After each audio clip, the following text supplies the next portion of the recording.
दुर्गा शर्मा नाम की एक 17 साल की लड़की स्कूल में पढ़ती है।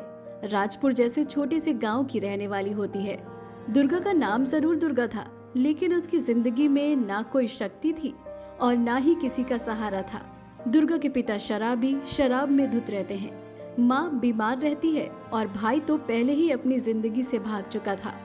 दुर्गा सुबह सुबह स्कूल जा रही होती है, तभी उसके घर उसकी पड़ोसन उर्मिला आती है। अरे दुर्गा बेटी, स्कूल जा रही है क्या? जी काकी, पर आप यहाँ कुछ काम है क्या आपको? अरे हाँ, मैं तो यहाँ काम से ही आई हूँ। और वो क्या है ना, आज मेरे घर कुछ मेहमान आने वाले हैं। मैं तो उनके साथ बिजी रहूंगी। तो एक काम कर, आज तू मेरे घर का काम कर दे।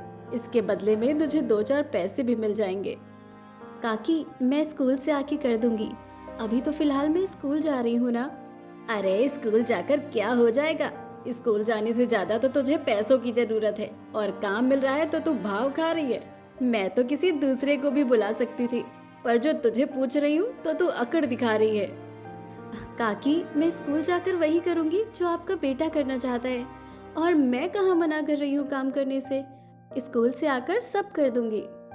तू अपनी बराबरी मेरे बेटे से कर रही है? अरे अपने हालात देखे भी हैं तूने? माँ आज है कल रहेगी भी, ये पता नहीं। बाप का होना ना होना बराबर है। इनकी सेवा करने के बदले तुझे स्कूल जाने की पड़ी है।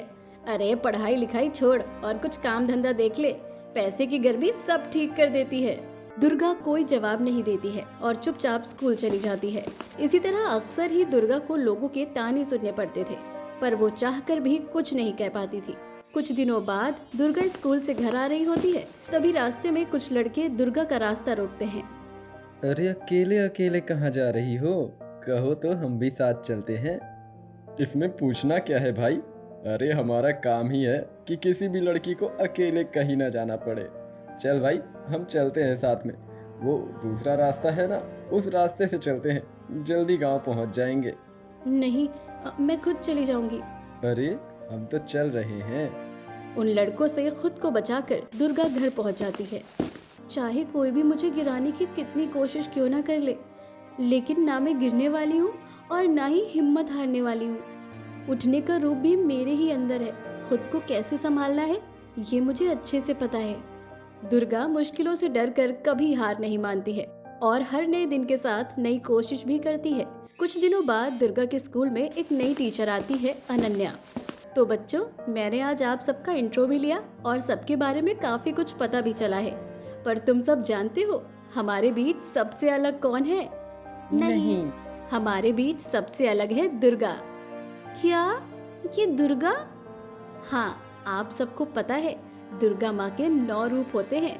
सिर्फ देवी माँ ही नहीं, बल्कि हर लड़की के अंदर ऐसे गुण होते हैं कि वो हर मुश्किल वक्त में किसी न किसी रूप में बदले।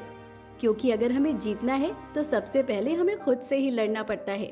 जैसे अगर हमें किसी पर प्यार आता है, रास्ते में कोई कुत्ता मिल गया या छोटे बच्चे को देखकर, तो ये होता है स्नेह रूप। और वहीं तुम्हें बिना बात के कभी डांट पड़ जाए तो वो होता है गुस्से का रूप। इसका मतलब मेरे अंदर भी कई रूप होगा, लेकिन मैंने तो अपने अंदर का कोई रूप देखा ही नहीं। फिर मैडम ये किन रूप के बारे में बात कर रही है? क्या पता मुझे भी कभी न कभी अपने अंदर का कोई रूप देखने को मिल ही जाए। दुर्गा को अपनी मैडम की बात समझ नहीं आती, पर वो ना समझते हुए भी समझने की कोशिश करती है। अगली सुबह दुर्गा स्कूल जा रही होती है, तभी फिर वही लड़का उसका रास्ता रोकता है। अरे क्यों इतनी तकलीफ कर रही हो? आज तो मेरे पास मेरी हांडा भी है, चलो। मुझे डर लगता था, लेकिन अब नहीं लगता है। हटो यहाँ से। तुम जवाब दे रही हो? हाँ, और ये जवाब पहले ही दे देना चाहिए था। खुद हट जाओ वरना। दुर्गा का जवाब सुनकर वो लड़का खुद ही वहाँ से चला जाता है। ये देखकर दुर्गा में भी हिम्मत आती है। कल तक मैं डर रही थी तो बस डरती ही गई, लेकिन देरी तो बस इस बात की थी कि मैं अब आवाज उठाऊं। लेकिन अब मुझे खुद पर भरोसा है, अब मैं नहीं डरूंगी। दुर्गा को खुद पर अब भरोसा होने लगता है, पर घर का काम, स्कूल का काम, माँ बाप को संभालना, इन सब में दुर्गा पढ़ाई ठीक से नहीं कर पा रही थी। एक सुबह दुर्गा 4 बजे उठती है और घर का काम करने लगती है। अरे दुर्गा बेटी, तू आज इतनी सुबह क्यों उठ गई? माँ सुबह उठूंगी तभी तो अपने सपनों को पकड़ूंगी। मतलब?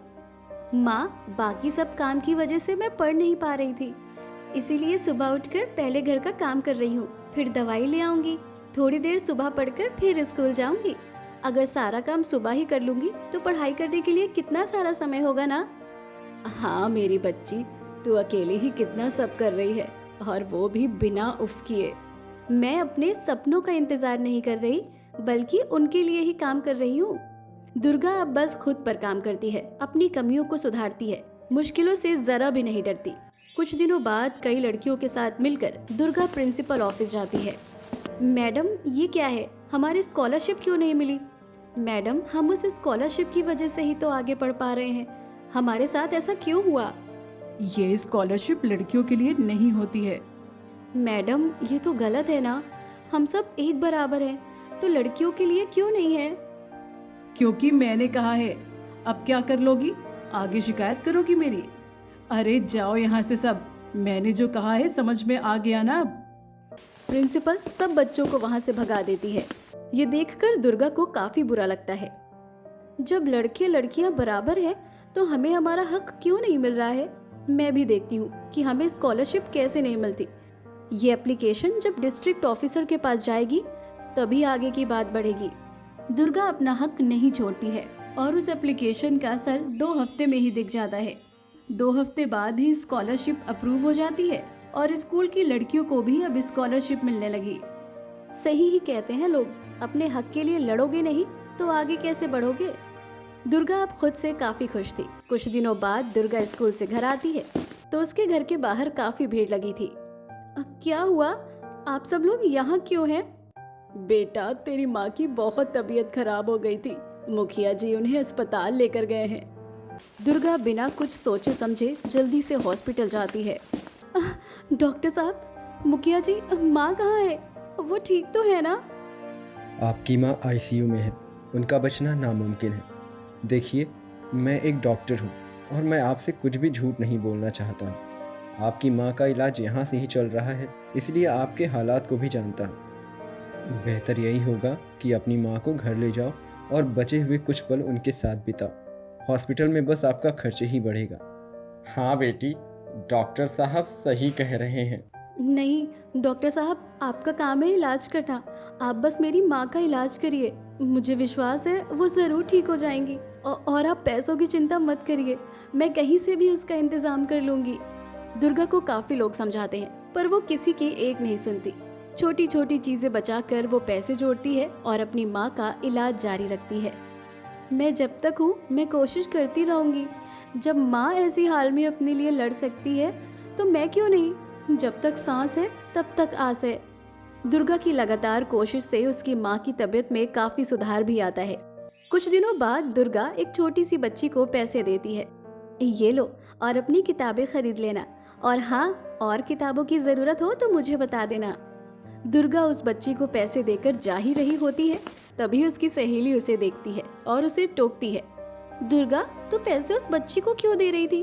अरे तेरे खुद के दिन बुरे चल रहे हैं, लोगों के घर में काम करके तू थोड़े बहुत पैसे कमाती है और वो भी तूने उसे दे दिए। मैं अपने सपने को तो सच बनाने की पूरी कोशिश कर रही हूँ ना, और इस दौरान अगर मैं किसी और का भी सपना जी सकूं तो मेरे लिए इससे खुशी की बात और क्या ही होगी। खैर छोड़ो ये सब। दुर्गा के बदलते रूप को वही नहीं बल्कि काफी लोग देखने लगते हैं। दुर्गा स्कूल में लंच कर रही होती है लेकिन उसकी क्लासमेट रो रही होती है। क्या हुआ रिंकी, तू रो क्यों रही है? वो अनिल सर ने मुझे गलत तरीके से छुआ। क्या तूने प्रिंसिपल से शिकायत की? हाँ की, पर उन्होंने चुप रहने को कहा है। दुर्गा को ये बात सुनकर बहुत गुस्सा आता है और वो अनिल सर की कंप्लेंट करती है, जिस वजह से वो सस्पेंड हो जाते हैं। उसी रात दुर्गा का पिता नशे में अपनी पत्नी को बहुत मारता है। दुर्गा बिना सोचे समझे पुलिस को बुला लेती है। किसने कंप्लेंट की? मैंने की है सर, ये मेरे पिता नशे में मेरी माँ को मार रहे हैं। मैं तेरा बाप हूँ, ये क्या बोल रही है? हाँ बाप हो, लेकिन गलत भी आप ही हो। आज ही नहीं बल्कि हमेशा मेरी माँ को मारते हैं। दुर्गा की गवाही से उसके बाप को सजा हो जाती है। दुर्गा ने अपनों के लिए अपनों से ही लड़ाई की। दुर्गा की हिम्मत उसके अंदर ही थी। गरीबी की वजह से दुर्गा फटे हुए कपड़े पहनकर ही स्कूल जाती है। अरे दुर्गा के कपड़े देखो फटे हैं। पर इसके कपड़े भी कौन दिलाए, इसका बाप तो जेल में है ना। तुम्हारे शब्दों से मेरी पहचान नहीं बनती है। दुर्गा का ये जवाब लोगों की हंसी को मात दे देता है। धीरे धीरे अब दुर्गा के स्कूल का आखिरी दिन आता है। स्कूल में फेयरवेल था। Best all-rounder, role model, courageous student है हमारी दुर्गा शर्मा। वैसे दुर्गा, इतना सब तुमने कैसे किया? मैं सिर्फ अपना रूप पहचान रही थी। सब चुप हो जाते हैं। स्कूल के बाद दुर्गा अपनी पढ़ाई में ही लग जाती है। 5 साल बाद दुर्गा अब एक IAS ऑफिसर बन चुकी थी। गांव वही जहां उसके साथ ना जाने क्या कुछ हुआ, लेकिन अब उसका नाम बोर्ड पे लिखा था। गौरव है हमारी दुर्गा। दीदी, मैं भी दुर्गा बनना चाहती हूँ। तुम तो पहले से ही दुर्गा हो, सिर्फ अपना रूप पहचानो। दुर्गा के 9 रूप किसी देवी के पास नहीं, हर इंसान के अंदर होते हैं। हर लड़की, हर औरत, हर इंसान, चाहे वो किसी भी हालात में हो, उनके अंदर जीतने का जज्बा होता है। जब हम अपने रूप को पहचान लेते हैं तो दुनिया का कोई भी अंधेरा हमसे बड़ा नहीं होता।